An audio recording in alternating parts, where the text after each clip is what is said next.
Hello friends. मैं सौरभ सुमन फिर से एसएस एग्जाम गुरु में आपका स्वागत करता हूँ। करंट अफेयर के आज के प्रैक्टिस सेट 10 में देश विदेश से जुड़ी सभी जानकारी आपके सामने लेके आऊंगा। तो लेट नहीं करते हैं हम लोग और समय वेस्ट नहीं करते हैं और शुरुआत करते हैं। पहला सवाल है, हाल ही में खादी उत्सव 2023 का उद्घाटन कहाँ किया गया है? तो 2000 खादी उत्सव 2023 का उद्घाटन महाराष्ट्र के मुंबई में किया गया है। ये तो हो गई एक जानकारी, लेकिन इसका उद्घाटन किसने किया है?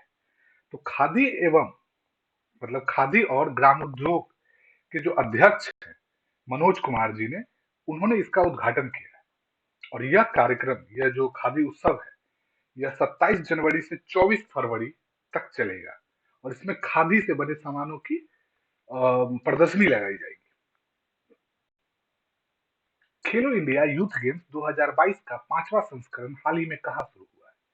तो खेलो इंडिया 2022 जो गेम्स 2022 है, ये इसकी शुरुआत हुई थी, खेलो इंडिया यूथ गेम्स की शुरुआत 2018 में हुई थी और मध्य प्रदेश के 8 शहरों में यह संस्करण आयोजित किया जाएगा और इसमें टोटल 9 सिटी इंक्लूड रहेगी। लेकिन आपको मैंने तुरंत बताया 8, तो एक शहर जो है वो नई दिल्ली है, जहां पे साइकिलिंग वाला इवेंट होगा और इसमें बहुत सारे नए इवेंट्स जोड़े गए हैं। 6000 से ज्यादा खिलाड़ी भाग लेंगे, 27 खेल होगा, साथ ही अंतर्राष्ट्रीय और भारतीय लेवल के बहुत सारे ऑफिशियल इस खेल में जुड़ेंगे। हाल ही में हॉकी विश्व कप 2023 किसने जीता है? और ये भारत के लिए बहुत ही गर्व का विषय है कि हॉकी विश्व कप 2023 एफआईएच, जिसको जीएसडब्ल्यू जिंदल ने स्पॉन्सर किया था, वो उड़ीसा में आयोजित हुआ था। भारत के उड़ीसा में आयोजित हुआ था। तो इसका वर्ल्ड कप, जो हॉकी वर्ल्ड कप है 2023, वो जर्मनी ने बेल्जियम को हरा के जीता है। संयुक्त राष्ट्र महासभा के अध्यक्ष हाल ही में भारत आए हैं, उनका नाम क्या है? तो जो संयुक्त राष्ट्र महासभा के जो नए अध्यक्ष बने हैं, उनकी पहली ये देश का ये द्विपक्षीय दौरा है और उनका नाम है साबा करोसी। वो 2 दिन के, सॉरी 3 दिन के दौरे पे आए हैं। उन्होंने भारत के प्रधानमंत्री आदरणीय नरेंद्र मोदी जी से भी मुलाकात की है और जयशंकर जी, जो विदेश मंत्री हैं, एस जयशंकर, उनके साथ भी मुलाकात की है और मेन जो उनका मुद्दा रहा है, वो वैश्विक समस्या जो है, उस पर उन्होंने चर्चा की। हाल ही में टी20 इतिहास में इंडिया के लिए सबसे ज्यादा विकेट लेने वाला गेंदबाज, तो यजुवेंद्र चहल ने हाल ही में हुए न्यूजीलैंड के खिलाफ मुकाबले में विकेट लेके इसका रिकॉर्ड तोड़ा है। सबसे ज्यादा विकेट लेने वाले गेंदबाज बने और उन्होंने रिकॉर्ड तोड़ा है भारत के ही पूर्व गेंदबाज भुवनेश्वर कुमार का। भुवनेश्वर कुमार को अभी तक 89 89 विकेट था, लेकिन युजवेंद्र चहल ने 90 विकेट लेके यह खिताब अपने नाम किया है। किसे हाल ही में एफआईएच राष्ट्रीय पुरस्कार 2023 से सम्मानित किया गया है? एफआईएच का मतलब आपको पता है, फेडरेशन ऑफ इंटरनेशनल हॉकी, जो भारत में आयोजित हुआ था, उड़ीसा राज्य में आयोजित हुआ था और ये भारत के लिए बहुत गर्व का भी विषय था। तो उसके लिए ये जो आयोजन किया गया, इसके लिए जो प्रेसिडेंसी अवार्ड होता है, वो उड़ीसा के जो मुख्यमंत्री हैं नवीन पटनायक जी, उनके सेक्रेटरी वीके पांडियन जी को यह अवार्ड से सम्मानित किया गया है। हाल ही में वंचित लड़कियों को सक्षम और आत्मनिर्भर बनाने के लिए किस राज्य सरकार ने समग्र शिक्षा अभियान शुरू किया है? तो इसके लिए उत्तर प्रदेश सरकार ने यह अभियान शुरू किया है और वहां के मुख्यमंत्री योगी आदित्यनाथ ने कहा भी है कि पूरे यूपी में 746 कस्तूरबा ग्रामीण आवासीय विद्यालय में यह कार्यक्रम की शुरुआत हुई है। 3 चरण में यह कार्यक्रम होगा तो इससे वहां की वंचित लड़कियों को सक्षम और आत्मनिर्भर बनाया जा सकता है। किसे हाल ही में असम का नया डीजीपी नियुक्त किया है? तो असम का नया डीजीपी ज्ञानेंद्र प्रताप सिंह को नियुक्त किया है। डीजीपी का मतलब आप जानते ही हैं कि किसी भी राज्य का जो मुख्य पुलिस अधिकारी होता है, डायरेक्टर जनरल ऑफ पुलिस, उन्हें कहा जाता है। हाल ही में राष्ट्रीय खनिज विकास निगम ने किसे अपना ब्रांड एम्बेसडर बनाया है? तो राष्ट्रीय खनिज विकास निगम ने निखत जरीन को अपना ब्रांड एम्बेसडर बनाया है। निखत जरीन मैरी कॉम के बाद अंतरराष्ट्रीय वर्ल्ड बॉक्सिंग चैंपियनशिप जीतने वाली पहली खिलाड़ी बनी है, मैरी कॉम के बाद। और उन्होंने 2022 अंतरराष्ट्रीय वर्ल्ड कप, जो world women's world cup boxing होता है, उसको जीता है। वो हैदराबाद, आंध्र प्रदेश की रहने वाली है। भारत का पहला स्टैक डेवलपर सम्मेलन हाल ही में कहाँ आयोजित किया गया? तो ये जो स्टैक डेवलपर है, इसका मतलब समझिए कि स्टार्टअप और सिस्टम इंटीग्रेटेड के लिए जो समावेशी सम्मेलन है, ये इसको स्टैक डेवलपर्स कहा जाता है, जहाँ पे देश विदेश से जो स्टार्टअप वाले हैं उनको बुलाया जाता है। तो भारत के नई दिल्ली में जो राजधानी है, वहां पे यह कार्यक्रम आयोजित किया गया था।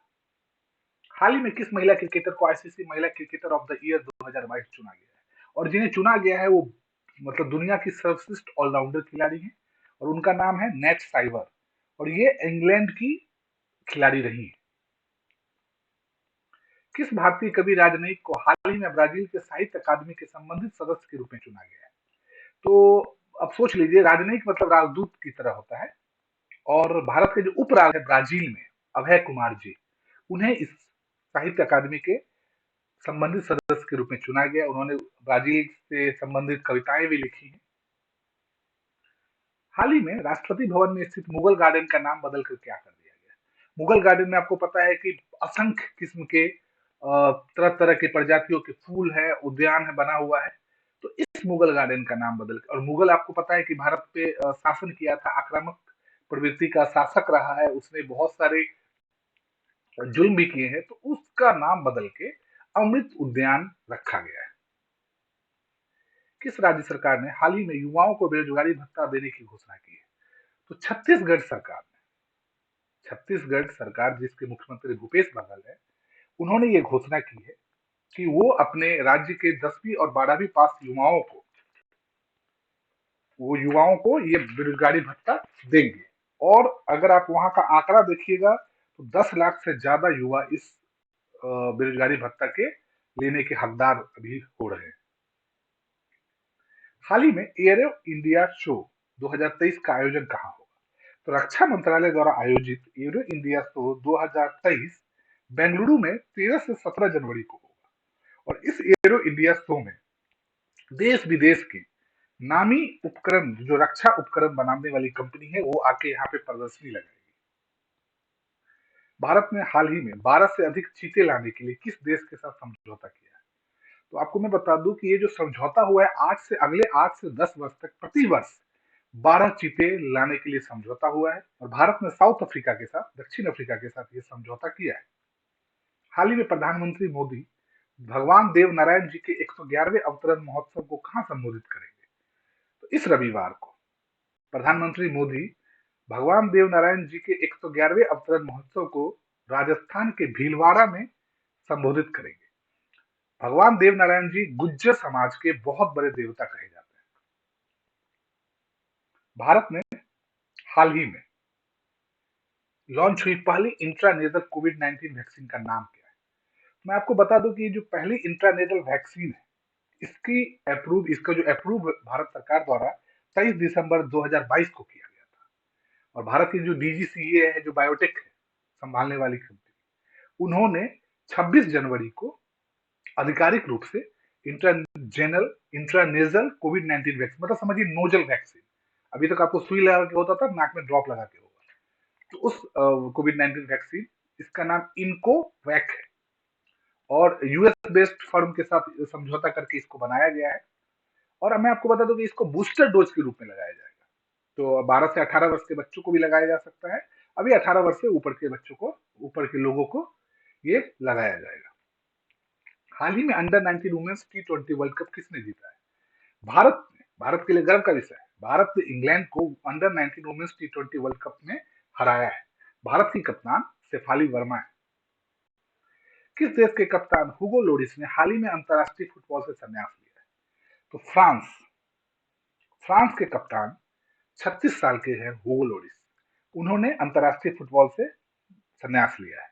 इससे पहले हुगो लोरिस ने 2018 का वर्ल्ड कप भी जिताया था। हाल ही में कौन सा देश दुनिया के पहले फोटोनिक आधारित क्वांटम कंप्यूटर का व्यवसायीकरण करेगा? तो मैं आपको बता दूं कि क्वांटम कंप्यूटर का मतलब ये होता है कि डाटा गणना मतलब जो डाटा कैलकुलेशंस होता है, जो जटिल डाटा कैलकुलेशंस होता है, वो क्वांटम कंप्यूटर के द्वारा आसानी से हो जाता है। तो अब इसका व्यवसायीकरण करके कनाडा, जिसके राष्ट्रपति जस्टिस ट्रूडो ने इसकी घोषणा की है 317 $16 मिलियन पे उन्होंने ये निवेश करके ये विकसित किया और अब इसको ये व्यवसायीकरण करेंगे, मतलब अंतर्राष्ट्रीय बाजार में बेचेंगे।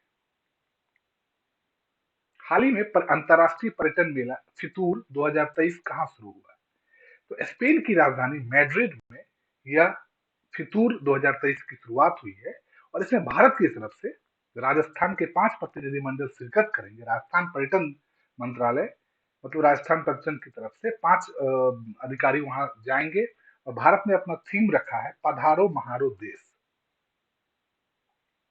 अमेरिकी नगर परिषद की सदस्य बनने वाली पहली अश्वेत समलैंगिक महिला कौन है?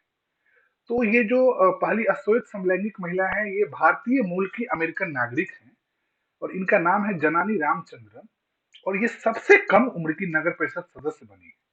अमेरिका के कैलिफोर्निया के ऑकलैंड नगर परिषद में ये चुनी गई है और इन्होंने, जब ये चुनी गई तो इन्होंने बोला भी वहां से संबोधन में कि ये दुनिया के लिए गर्व का विषय है।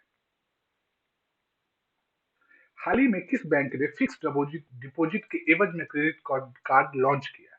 तो अभी तक क्रेडिट कार्ड लॉन्च करने के लिए आपकी सैलरी स्लिप देखी जाती थी, इनकम देखी जाती थी, लेकिन अब आपके पास कितना फिक्स्ड डिपॉजिट है उसके स्कीम के हिसाब से देश की पहली सार्वजनिक बैंक कंपनी जो है वो पीएनबी है, पंजाब नेशनल बैंक ने ये क्रेडिट लॉन्च किया है। इस वर्ष होने वाला 8वां भारतीय भारत अंतर्राष्ट्रीय विज्ञान महोत्सव कहाँ आयोजित किया जाएगा?